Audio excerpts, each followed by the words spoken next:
Welcome back to Part 2 of Alone No More Part 2, The Escape and the Stranger. Chapter 3, The Diner. Isla spent her first night wandering aimlessly, clutching her backpack like it was the only anchor she had left in the world. By dawn, her stomach growled so loudly it felt like it echoed in the empty streets. She spotted a small, old-fashioned diner with neon lights buzzing against the morning sky. The sign read, Sonny's Place, though the paint was peeling. She pushed the door open and was greeted by the smell of coffee and frying bacon. Sliding into a corner booth, she ordered the cheapest thing on the menu. Coffee. Her hands shook as she wrapped them around the warm cup. The waitress, a middle-aged woman with weary eyes, studied her. "You from around here, sweetheart?"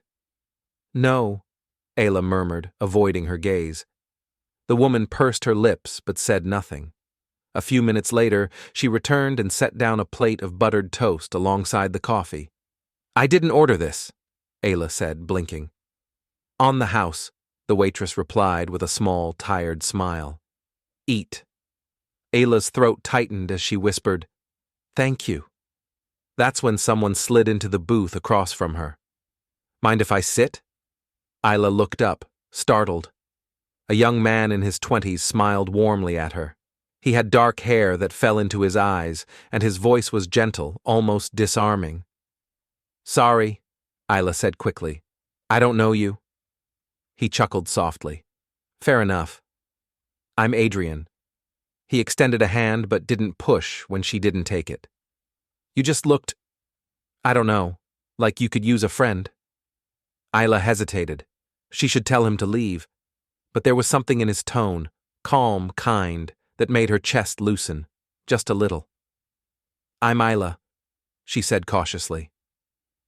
Chapter 4, The Kind Stranger. Over the next hour, Adrian chatted easily while Ayla mostly listened. He asked questions but never pressed too hard. Where was she from? Did she have family nearby? What brought her here? She gave vague answers. Just needed to leave home. Adrian nodded as if he understood. Sometimes leaving is the bravest thing. He bought her another plate of food, insisting he wasn't hungry, but wanting her to eat. Ayla, starving, accepted. For the first time since running away, she felt almost safe. His smile was easy, his words comforting. When she prepared to leave, Adrian stood as well. "Where are you headed?" "I don't know yet," she admitted. "Then let me help." "I'm headed toward the city. Bigger opportunities, safer shelters, better everything.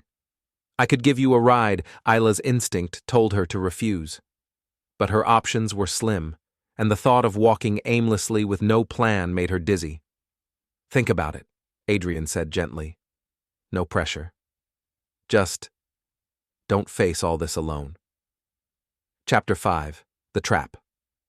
By evening, exhaustion wore down Ayla's defenses.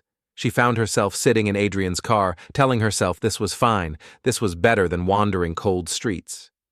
He drove smoothly, making small talk that lulled her. The city lights glittered ahead in the distance. "Want something to drink?" Adrian asked casually, offering her a bottle of soda from the console. She hesitated, then took it. The taste was slightly bitter, but she shrugged it off. Minutes later, her eyelids grew heavy. Her thoughts blurred, her grip on the bottle loosening. "Adrian, Her words slurred as her body slumped.